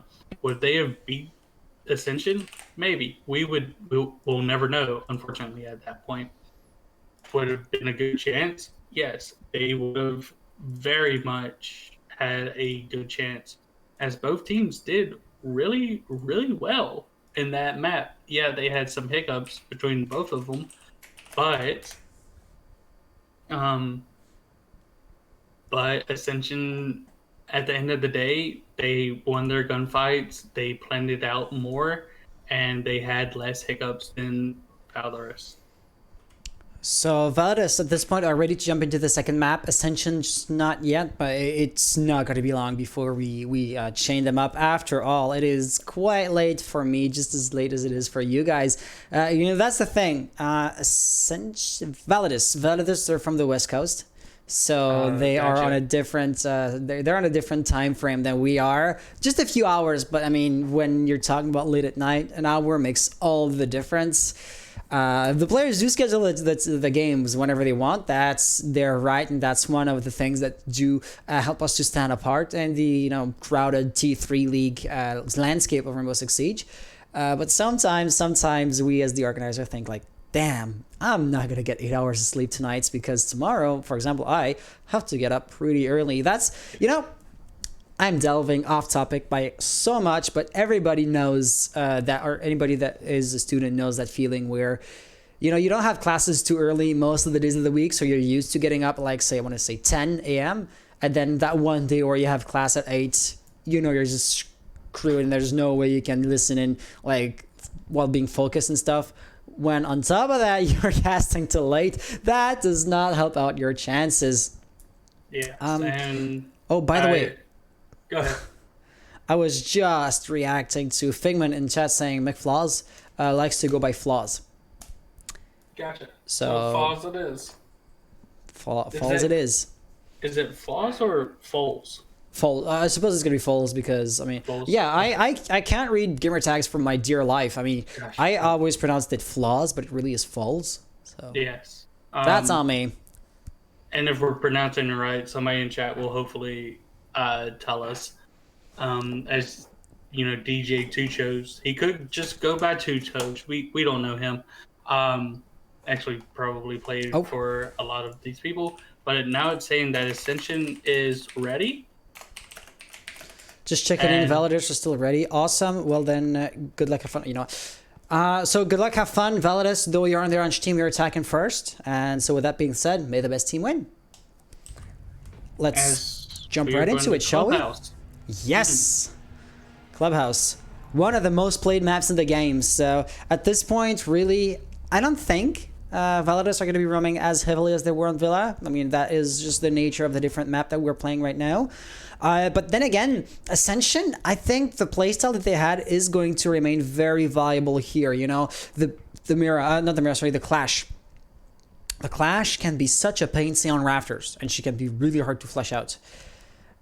in the basement. I mean, try to flush out the clash in their tunnel where you can't like outflank or outmaneuver her, where it's kind of hard to like hide to stop being tased. You can either run back or run forward, but when you run forward, she falls back, and eventually there's gonna be like somebody above her shoulder to take you out.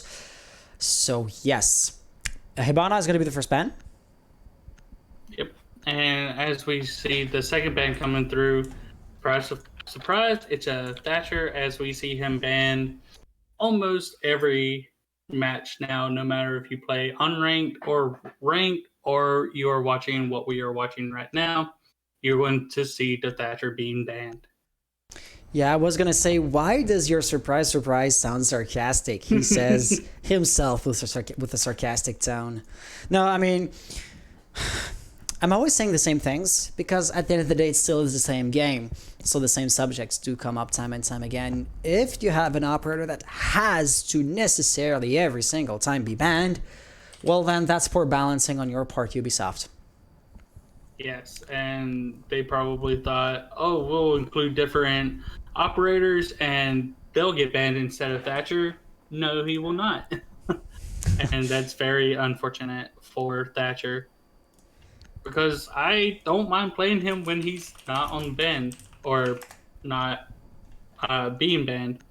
So I'm interested to see how exactly the attackers, being Validus, is going to get around the Thatcher ban, probably bring the Cali instead, or whenever they go to the CCTV cache area, they will try and take out the batteries or the caves or whatever have you that's blocking the big wall.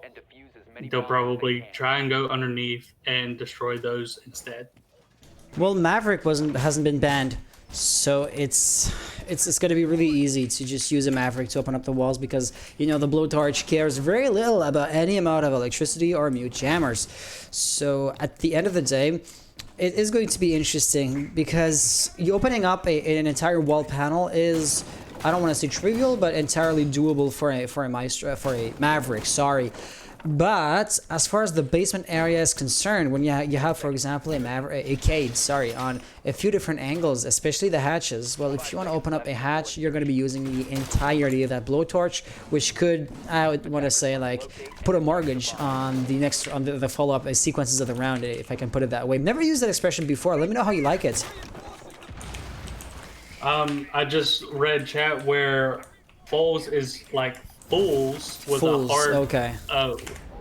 So it's like a fool's gold, it sounds like.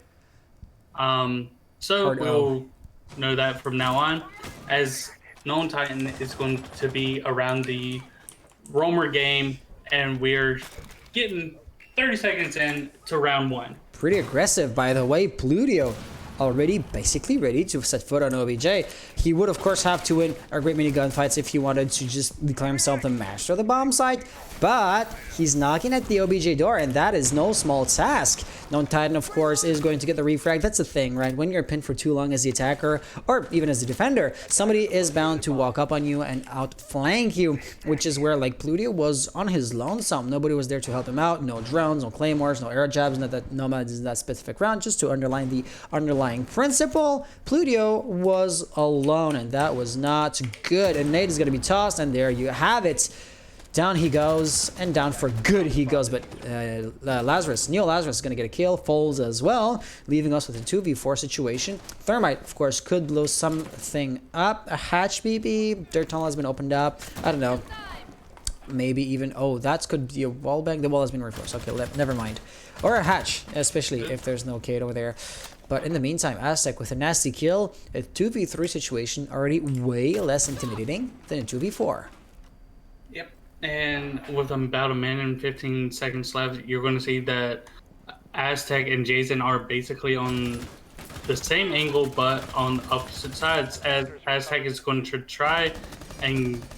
Oh no! Looked like Damon was looking the wrong way, Trigger discipline. Trigger discipline. He had every advantage in the world, and he failed to get a kill. Had his position revealed, and he died as a result of that. Trigger discipline. That's the one word I have to say here, or two words. The one expression I have to use here.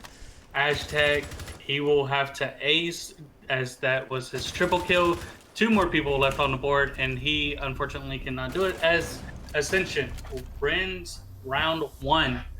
And oh my gosh, if that I forget the operator Malusi would have been killed, what would have happened in that round? I mean, And as you were Thermite? saying, Yeah, Thermite would have had bomb sites. Thermite could have planted as Zofia was in a reasonable position to cover a plant. yes, and it's just very unfortunate at that moment, but it happens. You know, you don't get those kills where it's like, I should have easily killed that person. How did they not die in that situation? But it is what it is. As Ascension's going to go to CCTV cash room, and they are going to 6-pick Protect your bombs from and bring the Cade instead to electrify that wall, or maybe I believe they're going to try and mute jammer the wall and save the electric claws for something else. Yeah, probably over there. Let's just see exactly. J-Man already out of electric claws, so yeah, he probably did toss them into oil pits to protect those electrified wall. That's the interesting part, though, because oh yeah, right there. Yep. You know, Pludio. Oh no, the drone's outside. Because I was gonna say maybe he saw exactly what J-Man was doing, because those electric claws, they rely entirely on the stealth aspect of that. You know, if an attacker wants to sneak up on oil pit, you know, destroying those things is going to be trivial, as oil pit itself is not going to be defended. So out to locate a bomb and yeah, the drone not being in the garage is going to basically save the life of those electric claws. But oh, if Pluto runs the drone all the way down into oil, that wouldn't have been the case, but could have had. I mean, those claymores, them staying hidden or them being spotted out could be a round changer. Yes, and I don't believe many people are roaming as I'm trying to look at the different silhouettes, except for let's Known see. Titan. He's going to be a little bit off site, and J-Man's going to get droned out on the red stairs, and nobody's going to try and push him as he's going to retreat up the red stairs and try and make his way back onto the site. Known Titan's going to be around the basement area to try and see if anybody's going to be coming from that area. And he's getting no information. Nobody's coming up there. And J-Man goes back downstairs and gets the kill on Pluto, making a 5v4 situation. Yep, Ascension off to the early start like they were last round, but that does not mean anything, or not by a long shot, because Pluto, I mean, he was rushing on his lonesome before again. I feel like he should be a bit more passive and wait for his teammates a bit more, like Jason and Barry and Aztec are doing. You know, Aztec only has to go down there to destroy the mute jammer, and that could be a very potent entry point into the building. Or, I mean, Sledge could just roll an 8 as I don't see any Jaeger devices too close by that doorway. But at the end of the day, yeah, those Sama charges are going to blow. Known Titan still roaming in a way that is not going to impede the attack for the time being. Those impact hole, those punch hole, bullet holes, god damn it, could be very, very interesting. Heavy pre-fires, but not exactly where they should be landing. So for the time being, I feel like Ascensions are reacting basically the way they should. So it really is going to come down to specific gunfights, because the defenders are holding angles. By extension, they're having, you know, the predictable play style, and as such, once again, execute is going to be the name of the game for both sides. Yes, and Ascension has the upper hand, as I believe that the attacker side does not know that Known Titan is anywhere around site. So even if the fuser got down, they would not know where Known Titan was at any moment. And Aztec is just going to try and push his way slowly into sight. He's going to get the kill off of red stairs, but Neo's going to quickly go down as well.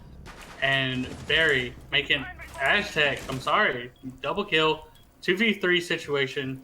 And I'm interested to see it now. As I was saying earlier, Known Titan's going to make his presence known, and the diffuser is going down. That Natural Cell should have denied a plant. He shouldn't have run up the stairs. You know, Natural Cells from underneath. That was like the entire point of him being down there.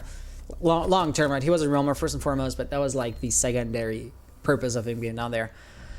Unfortunate, but there you have it. That's then going to be a 1-2-1 scoreline. So, of course, Validus being able to take a round, of course, it was never going to end up in a 7-0 situation. But I was kind of wondering if Validus were going to have a bit of a harder time in the early stages of the map, because they seem to need a few rounds to learn how their opponents play and how to react to that. And, you know, different map, different play styles, ergo, like, new adaptation, like sequence being re-engaged, basically. But that doesn't seem to be the case too much, as, you know, you can see just as well as I can. The scoreline is 1-1, and they don't seem to be struggling that bad. Bludio still making a few mistakes, still dying early when he's basically on his lonesome, and that is really easy to just have somebody drone out for you, have a second gun above your shoulder, somebody, I don't know, a claymore or an air jab to just make sure you don't get flanked. Anything, you know, anything to help you out, and that's just not the case. But in the same breath, you could say that, hey, after having wasted a life away, Validus were able to bring this back up from a 4v5 situation. Not a major disadvantage, but still one that did get overcome. Yeah, and honestly, it kind of looks not necessarily the same how it was last map, but Lulio dying early, not getting the kills when he should. It's round 3 and we're 1-1. And Ascension's winning their gunfights like they should. So it's a possibility we're going to see a rematch of the first map, but just a different map. But you never know. It could just be that Ascension just hasn't got used to this map yet. Yes, they've probably played it a million times by now, but they're not exactly sure what their teammates going to be doing. As we're saying now, Ludio, it looks like he's going off by himself again with no backup in sight. I mean, this time he's a bit more passive. He didn't die off, like, basically fighting a solo war, trying to push in from an angle. Oh, no! No. Oh, no! Neo getting the kill on both Ash and Thermite. Ballsy run out, but that's the kind of calculated risk that wins maps. Well, I believe Known Titan got the kill on one of them, and Neo got the kill on the other one. I don't know where Known Titan came from. We're gonna have to rewatch that. From the window, I guess. I guess so. Either way, it's a 5v3. The attackers are going to have to work extra hard, as there's 2 people around the cache area, and also I believe 1 in the construction area, and it's just that frag grenade could get something, as J-Man just happens to rotate away or just move around slightly, and he's going to be a thorn in the sides of the attackers right now. Not having the diffuser is going to be, oh no, J-Man with another frag. Can he chain them up? That's not going to be the case. He was concussed after all. But yeah, losing the diffuser over there, that is going to be, I think, one of the biggest problems, because at this point, I mean, there's a minute on the clock. They could recover it if they wanted to, but they would be extremely vulnerable to just the same run out that Neo did when he got the kill in the very first place. So that kind of forces us into a deathmatch situation, and I don't see the attackers fleshing out that defensive setup. The defenders are just too well entrenched, right? Jammers everywhere, cross angles being established, as you can see right here, Banshee devices. There's just no way for Barry to overcome all of those challenges on his lonesome, might I add. Yeah, it's going to be very, very difficult if Barry could. It looks like he's going to try and grab the diffuser and try and do something with 20 seconds left. But as you said, it's going to be very difficult, as you have the smoke canisters and 2 C4s still on the play. He's going to hop in, and that Malusi's going to give him away as Neo gets the kill on Barry. It looked like 3 people were watching that window, and they were just waiting for the opportunity for when he dropped in, get the kill, call it a win. Yeah, pretty much. I mean, like, that's basically the thing, right? There's 1 attacker, 3 defenders left, so the defenders can watch basically every single reasonable angle from which the attacker could funnel in from. As soon as they figure out where he was, aka in that situation, as soon as the Banshee device went off, all 3 defenders' gun sights just snapped onto that window, and he was gone before he even, you know, took another step into the room. Exactly, and now we are going to back to CCTV cache as the 3 rounds is over. And if you aren't familiar with Siege, every 3 rounds, if you aren't defending, your sites become unlocked again, so they are able to go back to the original sites, even if they have won them in the past rounds. As much as you're right, I hate to undermine you here, but you're wrong on a single detail. The very first defense was in the basement. It's because Ascension lost that defense that they can go there again basically 2 rounds later. That's right. But they did, I believe they won CCTV. No, they didn't. No, they didn't. Oh didn't. my gosh. That's the one round that Validus won. I have just been watching a completely different match, apparently. You're good, you're good. It's 10:30 at night. I had a long day at work. It is. It's okay. It is. But I'm interested to see if Ascension changes anything so that they can actually win this site instead of losing it this time. So J-Man being quite aggressive, making his presence known. Back up on stairs, I guess he's not that aggressive. Non-Titan is still going to be roaming. That's interesting because I don't think he's been spotted out. So he can either play it aggressive, spawn behind the attackers, make a lot of noise, force them to turn around and force them to basically put their plans to push into OBJ on hold for as long as possible. That's going to be J-Man doing just the same, getting a kill in the very same breath. But Non-Titan is not going to be trading the advantage of surprise without a kill. So he's going to be biding his time, waiting for the right moment. Sorry for the hiccups. And that moment is not going to happen as he gets thrown out. So at this point, Aztec should be able to come up with something to flush him out.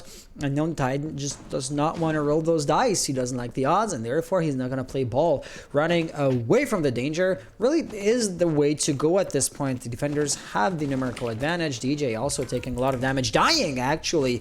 That is going to be increasing even more that advantage that they have. As I say this, Aztec with the Nitro Cell beneath the feet. Yep, the attackers are hurting, and they're not getting too much in return. It's not as if we're trading blow for blow at this point. Yes, and unfortunately, it's a 5v3. Bludio is struggling as he did in the beginning of the first map in similar fashion. But we are going to see that they're slowly but surely going to try and push onto site. And excuse me. Oh, and Neo. Oh my gosh, Neo unfortunately killing himself with the C4. Aztec going to get a kill on Tagami, making it an even ground 3v3. And I cannot believe that happened to Neo as Jason gets a kill on Fools, making it 2v3. I was about to say that the attackers could possibly win this, but Non-Titan's going to get a double kill, making it 2v1. And now Barry's going to have to fight uphill as he doesn't know necessarily where the defenders are. I'm going to go as far as to say he's toast, because he might get the kill on Non-Titan, but there has to be a black eye somewhere, and J-Man still has his Nitro Cell, except if maybe he gets to plant on a desk, but he's just not out there. There's even oh no, he didn't get it. There you go. But yeah, he might run after Non-Titan, might get the kill. That's just suicide, plain and simple. Non-Titan is right there without talking about J-Man in the first place. What is J-Man doing? What just happened? Oh okay. My gosh. Okay. If he would have won that gunfight right there, that would have been a completely different ball game. But Non-Titan getting the triple kill, ending the round, and able to disable the diffuser. Oh my gosh. I cannot believe what I just watched. Yep. I mean, I was thinking just the same thing as you were. It's because I saw like Valkyrie was underneath, not doing anything. Valkyrie was right there. I mean, the Nitro Cell went out, but just too late. Even if it didn't get the kill, she could have run up the stairs so much quicker. It didn't matter because it did still win the round. But yeah, imagine if the one gunfight was won by Validus instead. That would have been an entirely different ballpark. I'm very surprised as why he didn't throw it sooner. Yes. Titan should have been telling, hey, the plan's going down. Just throw your C4 somewhere. And it will either A, kill him, B, he'll plant the device, which is fine, we can work this out, or C, he'll stop making the diffuser and we'll win anyway. So 2 of those 3 situations I just gave out helps out Ascension, and we'll win the round for them anyway. but I'm not exactly sure as to why they didn't throw the C4 sooner. Titan had to have known that they were getting the skin down. 10 seconds to go. 5 seconds to insertion. True mushroom skin. That's not like Attacker's objective is to locate a. a bomb and defuse it. I think that's Okay, a it is. pro It is league? one. Yep, It is. yep. Okay, because Okay. I'm a skin pleb. I don't know the skins for my dear. I couldn't like identify a skin for my life. So we all know which skins are banned, but I couldn't like visually recognize them. No, that very much looks like the pro league skin. Oh yeah, that's one of the gold sets. Yeah, definitely. Okay. I thought we've seen it before. Just like looking at his gloves, but I wasn't 100% sure. I'm like, you can tell me, hey, that's this skin. I would be like, cool. I have no idea what that looks like. It's like the skins on guns and stuff like that. I don't know. I think one looks cool and I put it on. But so we're all good to go in that situation. Maestro does not have an illegal skin on. Yeah, I'm a sucker for realism. That's one of the things I like about this game. Because, you know, I come off Call of Duty, and, you know, back in the Black Ops 3 days, it wasn't as realistic as, like, Modern Warfare 2 anymore, you know? Which is when I got into the COD franchise in the first place. So, a big part of realism is uniforms, which is why I personally tend to not run any kind of customization. But that really is just me. Some people are looking at the game on a very, very much arcade, you know, perspective. You know, think about like the Modsy pepperoni skin, and that's okay, but it's just not for me, you know. That's gonna be impact tricked, unfortunate, but to be expected, which is why I would personally suggest you bring a Hibana instead of bringing a Thermite to that situation. Jason is here with the Sama charges, and he's gonna lose 2 Sama charges because he was too quick to throw them out. By the way, I have made the mistakes once or twice to toss 2 Sama charges in parallel, and then the first one blows and the second one explodes in the first one's detonation radius, which was another really unfortunate way of losing a Sama charge.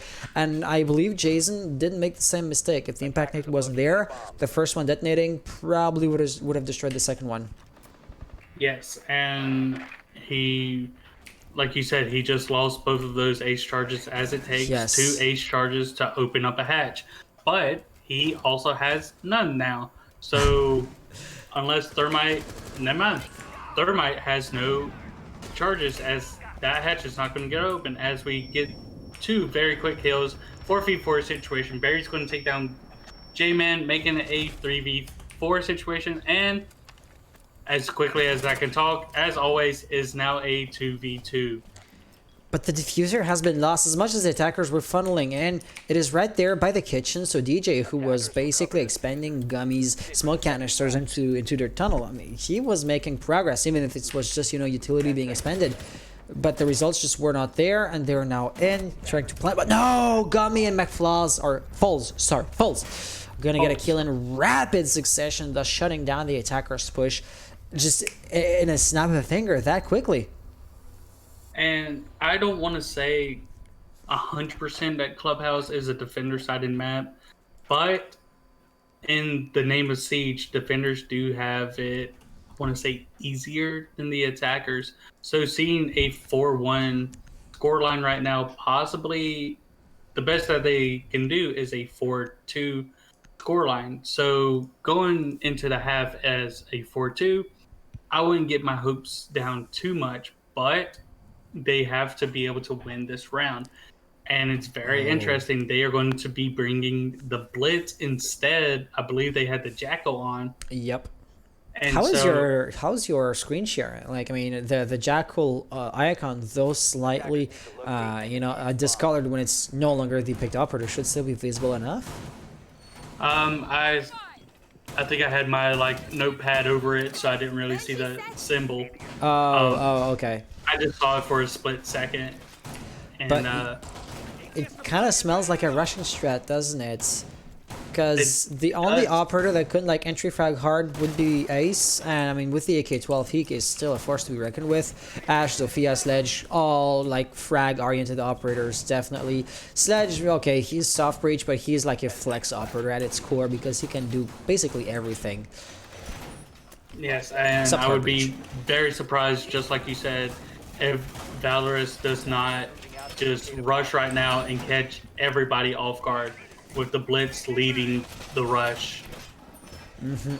Like, the only thing that you need more is, like, I don't know, Dokkaebi or Lion, but that would really be out of character for them. And they can only swap out one player with a 6-pick, so that's why they probably didn't do it. Is it? Oh no.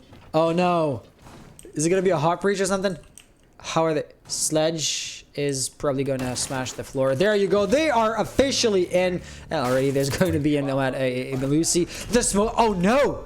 Oh, the cross angle, that's brilliant. Gummy is going to die. He's smoked, but I don't think the round would have lasted long enough for it to be useful. J-Man and Neo Lazarus both getting a kill rapid succession. Kills are just happening right here. Jason, last player alive, kind of stuck here into office. That is unfortunate because just like on the previous map, the rush is going to, so far at least, end up in an utter failure, leaving Jason basically stranded in a 1v3 situation. The only advantage he has is that they don't know where he is, and that camera is going to negate said lonely advantage that he had. Yes, and Diffuser is so far into sight, you have basically 2 people watching that angle, but he does get the kill onto Fools as it's now 2v1. Very winnable. He has a lot of time to work with. He only has 1 drone, unfortunately, but he does, like I said, have a lot of time to work with, and he's just going to try and just shoot and say, hey, I'm over here, but also move at the same time. He's picking a fight 1v1. Still No up to Titan. almost full health too. I mean, he has a lot of... No, rushing in too quickly. That is sloppy peeking. But I mean, he has good movements. So does Jaeger, and Jaeger's going to prevail in that situation. Nicely done, though. I mean, the attempt has been made. A very, very valiant effort. It was especially noteworthy considering the rush situation because he didn't follow his teammates and he thought better of it. And he almost salvaged the round, to be honest. Yes, he really did, making it a 1v1. And it's not necessarily that Ascension was losing their gunfights. It's just he was moving around too much. And they didn't know exactly where he was. Yes, he won the gunfight against the Valkyrie in the bathroom. Especially where he was beginning from. I mean, I totally cut you off there. I'm so no, sorry. He was in office. Except for the rotation the defenders themselves made into the soft wall, his only way out was through the door. It was, on paper, extra easy to know what he was going to do and thus to cut him off guard. And yet the defenders didn't capitalize on those limited movements, and once the cat's out of the bag, so to say, his mobility was greatly improved and he was able to rack up the kills up until the very last one. Yes, and that was just him running into sight with no... He wasn't even aiming down sights at that point. If he was aiming down sights, he probably could have got the kill on Titan, because I don't believe Titan knew exactly at that moment that he was there. So he would have got that drop off, and they could have possibly won that round. But we are heading into round 7, scoreline 5-1. It does not really look good for the defenders right now. But yeah, that's just a role swap. So Validus, like you said, they have a really big disadvantage. However, since they're defending now, they're supposed to be getting the easier side, and with any luck, that could start to put a dent into the discrepancy that we're seeing between the 2 teams. Of course, it has to happen, but then again, this is the very beginning of the second half of the map. yes, and they are going to pretty much just try and take one side of the map, as the roamer of Plutio is going to try and hold them off. Actually, I'm sorry, I think DJ's around that area. Actually, yep. Yeah, so he's with Barry, yeah. Interestingly enough, so I did read chat with like my left eye here and there, and people were commenting on Sledge, sorry, because there's a lot of like self-destruction operators such as Zofia and Ash at play, and I mean they're bringing him basically only for the nades, so people are saying might as well bring, for example, a Yana. But here Ascension are doing the same thing, so if in your mind that's a mistake, both teams would be guilty of that.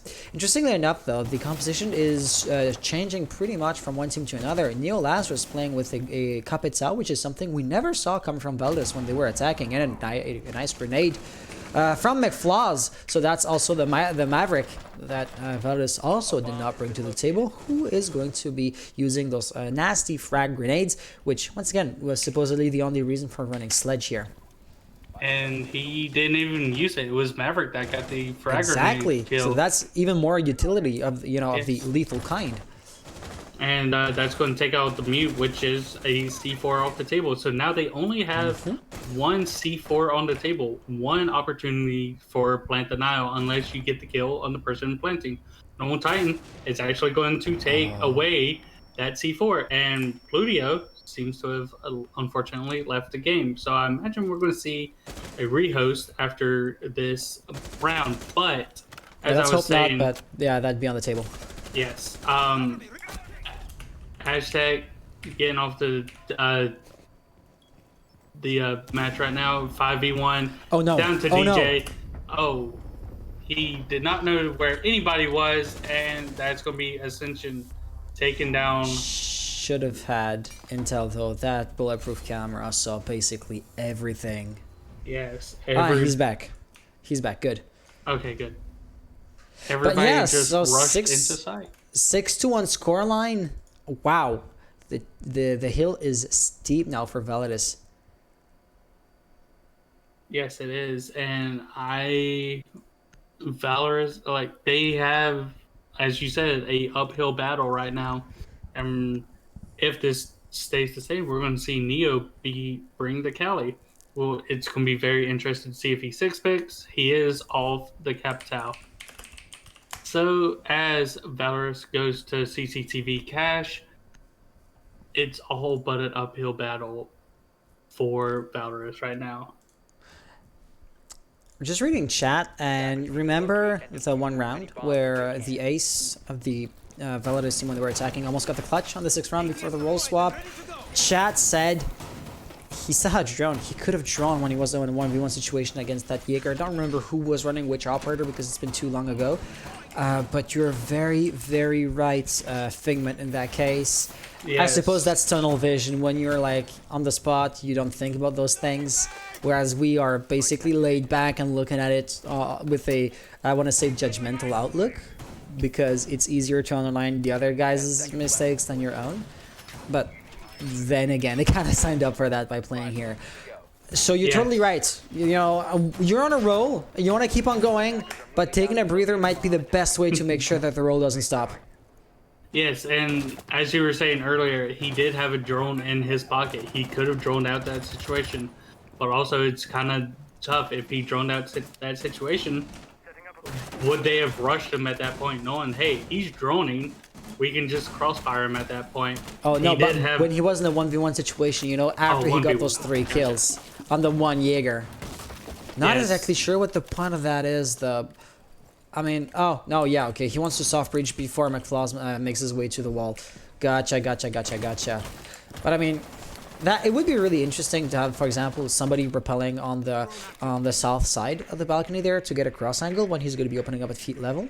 Because you sometimes have people who try to take the angle to shoot at, you know, McFlaws or Maverick, sorry, himself into the kneecaps, and when he's opening up the lower half of the wall. So having somebody to hold that angle can be useful. Gummy is going to get the first kill on DJ. DJ really is struggling. He only has 1 kill this entire second map at this point, which really is not enough to sustain a team. Plutio is in the same situation. This is in the same boat, and he's been droned out, so I don't give him too much time to live anymore, but he's going to be inflicting a lot of damage on J-Man. That wall has... Oh no, he's way too exposed now. If he gets a kill, he's going to be surprising me. And he is likely to get one. Actually, he puts him down, gets him off. That's good. But there's now 2 more opponents. One in the other opening there, one in the door proper. And also, you know, in the courtyard. I'm not exactly sure who that was. Like the quote-unquote main door right here could also be a big liability. There's surprisingly little to keep him alive. Reinforcements, barbed wire, anything. Or, well, speak of the devil, an ADS device is also notably absent. Not that I expected to see one down there, but in the same breath, he was still roaming in a very exposed way, and he kind of paid the price for that. But he got a kill in the meantime. Barry being flushed out in a very, very predictable situation. But Aztec is still there to kind of pick up the slack. Thing is, Gummy is now on site. And no, he's not on site. That's non-tied. Diffuser is still very much likely to get planted in quick succession now. And that's going to be 1 kill. Jason last for alive to keep the dream alive. He gets the kill. But Gummy is in there looking for blood. And he gets it. Ascension winning the engagement, winning the best of 3. In a 2-0 fashion. Yes, and correct me if I'm wrong. I believe that was Valorus's map pick. No, yes, Yes, that was Validus' map. yes. So unfortunately, they did not win their map pick, going down in pretty hard fashion, as it was 7-1. Their only win coming from round two. So I'm not exactly sure what happened to Valorous during that moment or during the whole match, unfortunately, but it also has to do with the 13 kills from known Titan, and I believe who is it? I'm looking at the stream right now. Plutio only having one, maybe two kills, and his other teammate also having one or two kills, and that's very unfortunate for them going onto their map. So, how I told you that this was a rematch? I'm going to be showing you, chat won't see it, but this is the current bracket. So, their very first engagement of the season was Ascension versus Validus. So, Ascension did win that first map, that first matchup. They sent Validus into the losers bracket. Ascension loses their next map in round 2. So, now in round 3, they're finding each other again. And basically the same outcome is going to be a result of this match that we saw tonight. And basically history between the two teams, but history is just going to repeat itself. Gummy is interested in joining us for an interview, so I'm going to be moving him into our channel really quickly. So anything you want to add on before he joins us? Nope. All right, well then, Gummy, welcome. How are you doing? Good. How are you? Doing pretty great. I hope I didn't move you mid-sentence from your team. It's all good though. Okay. At least you won't be mad at me. So, hey, congratulations for the victory. First question I wanted to ask you was, this was basically a rematch in the sense that you played Validus at the very first map of the season. And we didn't see that matchup. I don't remember why, probably because there was another match at the same time, so we can only cast one of the two matches, of course. So all in all, how was that game, knowing that you already played that team, knowing more or less what to expect? Did they improve? Did you improve? Did you try to pull off something to throw them off guard? Did they do that? Basically, you didn't come in with blank or no expectations because you already played them. Knowing that, what was your outlook coming into that match? I had a good feeling we were gonna win, just because we'd already beat them before pretty decisively last time, if I remember correctly. But I mean, obviously Villa was pretty close in terms of scoreline. Yeah, we were trying some. I think Villa is one of our meh maps right now, so we were really looking forward to going to Oregon instead. But IGL wanted us to go to Villa first. So, yeah, because Villa was there. Villa was your pick. No, it was. Wait, yeah, that was our pick. So Villa is one of the M maps, but you were picking it? Yes. Okay. Yes, yeah. We're not terrible on it. We're just trying to broaden our horizon, I guess, is what we're trying to say. Did you think the second pick was going to be a ban in the map ban phase or something? Because I mean, I've seen that mistake made before. And okay, well, and in either case, congratulations. Yeah, were you worried that you might lose? Because if you lose on your own map, then them going on their map might be not looking too great for you. And like you said, overtime 7-8, that's as close as it gets, basically. He actually left our channel. Oh no. He's in the comm channel though. You can bring him back down. Moving him back down. Okay, yes. We lost you there for a second. I hope I didn't. Welcome back. Welcome back. Hello? Yeah. Did you move, or did anything went wrong on Discord? I had a Discord bug. Okay, yeah. Not to take anything away from your victory, but yeah, DJ also said something along the lines of our Discord is having issues. And I mean, our Discord, it's Discord as a whole, because we don't host the server. So yeah, Discord seems to be having slight server problems at the moment. So yeah, the question I was asking, and you left, so you probably didn't hear the question.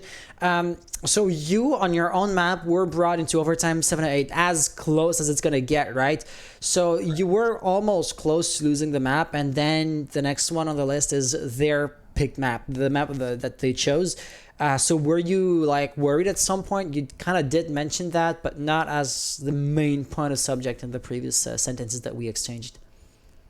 I wouldn't say we were really worried. We try to keep it like even going in there. It was more of just to kind of play our game, see how it goes. Because you had also the mess ups later. Yeah, I mean, just staying in the present, I think, is like the best approach to have. But Yeah, you were really going strong in the early rounds, right? I mean, you were up 3-1, and then they started the comeback process. So I suppose that also must have been slightly unsettling to see your advantage basically dwindling down. Yeah, it can be. I mean, that's kind of how some games go a lot of the times. Gotcha. So I had one more question, but I kind of forgot about it. Jewel, do you have anything else you want to add on here? Nothing that I can really think of, but just good game. Villa was a very good match. I hope y'all can pull some thoughts from that. And I know you said it was a very match, but I feel like y'all played pretty well on it. And so I can't wait to see y'all play Salute. Indeed, because Salute. So if that map was a rematch between you and Validus, Salute were the one that sent you in the losers bracket. So you playing against Salute is going to be your rematch. Correct. Yeah, we dropped the ball pretty hard last time we played Salute, so it'll be interesting to take him back there. Let's see how it goes. Yeah, the last question that I had for you was regarding Clash. So you were playing Clash pretty well on the first map on Villa, but you didn't bring her onto Clubhouse, because so Kenny, an ex-player for MMG, said you were playing the same way as you're playing when you were under the fire roster name, but you weren't playing Clash on Clubhouse. So I suppose Clash is not a staple of every single map that you guys have in your inventory. Oh no. Clubhouse is kind of a not that great map for Clash anyhow, because there's a lot of window cuts to play unless you're going downstairs, but even then there's so much more opportunity to bring, for example, like an SSG roam or another Nitro rather than Clash. She doesn't serve much purpose for Clubhouse. Gotcha, because I've definitely seen in the past a Clash being so annoying on Rafters specifically, because it's a really basically closed down area, and I mean you can have somebody hold a cross angle from underneath, but that's not gonna clear a shield out. So that's like the potential, just like a Montaigne walking up the rafters can be so dangerous and so intimidating. But hey, if that's not what you guys like to do, I guess that's fair. And since it's not a typical go-to rank strat, you could argue it's not the single best strategy to execute as well. So that also kind of feeds into the argument of let's not bring her on Clubhouse. Well, hey, thank you very much for being here. I don't have any more questions for you, Joel. If there's anything else you want to add on to that, now might be your last chance. Nope, I'm all good to go. All right, except if you Gummy want to add something here. I mean, you kind of won, so I suppose I can give you the platform of the stream to shout your team out, thank, I don't know, your mom or anything for the victory. You won, as long as it's not something inappropriate. I mean, you got the mic. That's all I gotta say. I don't got anything. Perfect. Well, in that case, have an amazing rest of the night. We'll see you again next week against Salute Gaming. And until then, keep on scrimming, keep on stratting, and best of luck with your upcoming matches. All right, thank you. See you later. Amazing. See you, man. And with that being said, I mean, the only thing that there's still to do for us is to basically wrap it up. So, Jewel, as I'm going to sneeze, you want to basically talk about yourself a little bit? Yeah, so I stream on Twitch, and I'm going to plug some of my socials. Dual Rogue, as you see in the bottom there, except for you add the number 1 at the end. And I am actually one very small step away from affiliate. So, yes, which metric are you lacking? Is it followers or views? Viewers. You have to get an average of 3 viewers, and I'm at 2.5 right now, and I've been stuck there for the whole time. DM me when you're going live. I got you. I'll put it in the whatchamacallit, The chat or under the self promo channel on Yes. the server. Yes, I mean that's literally the point of it being there. Yes. And I also have a Twitter, and I also announce there when I'm live, and I post all kinds of nonsense on my Twitter every now and then as well. It's also the same name, The Rogue, except for you had the number 1 at the very end of it. But enough self-promoting. I've thoroughly enjoyed this match tonight. Both of the maps were great. Unfortunately, the second one was a 7-1 scoreline, but Villa was something to watch, and definitely go back and watch that map. Yes, indeed, indeed. So the next map, actually, the next matchup that's going to be scheduled is going to be tomorrow on tomorrow at 7, I believe. Oh, surprisingly enough, that is between two rosters of Impact, the Impact org. So Impact, they have Impact Esports, Impact Elite, and Impact Academy. By the way, the Impact won last season's league, but it was the Impact Esports roster. So the one that is not playing tomorrow is the reigning champion. With all that being said, basically, I don't know, because that is going to be another interesting match. The players definitely do know each other. They're not going into it like blind or without any expectations. I suppose, I mean, the different members of the org do have to be friends or acquaintances to some extent, and I suppose it would only make sense to have them scrim amongst each other, even though I have no way of proving or disproving that statement. So that match is also going to be really interesting and is going to have a really, really unique dynamic. Tomorrow at 7, I will not be there to produce or to cast it. Somebody else may. Joel, did you say you were going to be free tomorrow to pick it? I'm not sure. You didn't say anything for tomorrow so far. I unfortunately will not be free. You won't be. Okay. Already made plans, unfortunately. But I hope it's a good match between both of the Impact Elite and Academy. And I'll try to watch it as much as I can. Hopefully it will fall through. Yes. I mean, that's one match which I am kind of disappointed that I won't be able to see. But with that being said, I won't stretch this out any longer because there's no point that the main content, the main event of the night is over. So guys, have yourselves a wonderful evening. Dual Rogue 1 on Twitch. On Twitter, it's the same, right? Dual Rogue 1? Yes, it is. I'm Hansa before just about anywhere. But I don't stream much on my personal channel because I'm always on this one, as good or bad as it might be. So with that being said, have an amazing rest of the night. See you all tomorrow. And until then, take care, working the mouse, and bye-bye.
Operators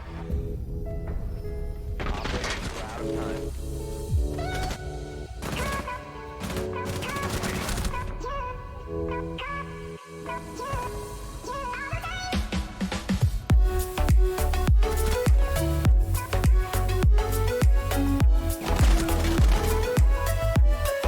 Cover the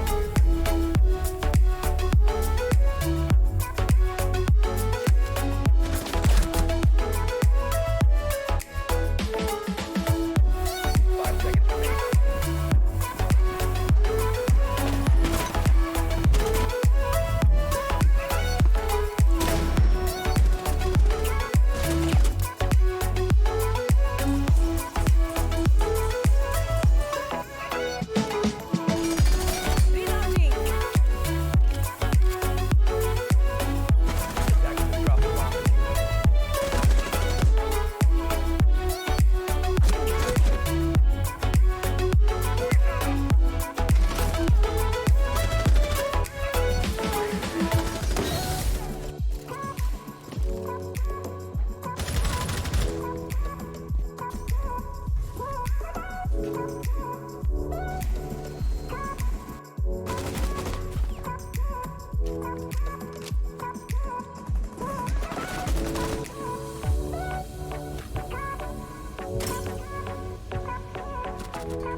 Do you